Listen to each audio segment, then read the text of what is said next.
يستعد الفريق الأول لكرة القدم بنادي الزمالك لاستئناف مشواره في بطولة الدوري المصري الممتاز، وذلك بعد التأهل لدور ال16 في كأس مصر بعد الفوز على بروكسي ب3 أهداف مقابل هدفين.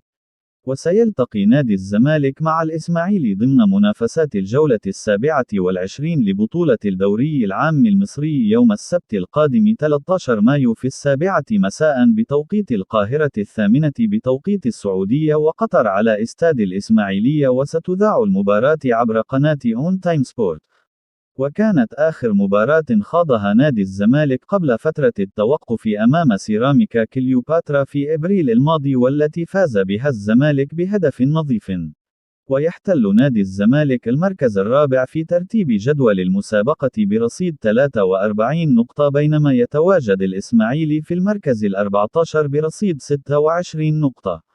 وكانت آخر مباراة جمعت بين الفريقين كانت في الدور الأول، وفاز الزمالك ب3 أهداف مقابل هدف للإسماعيلي.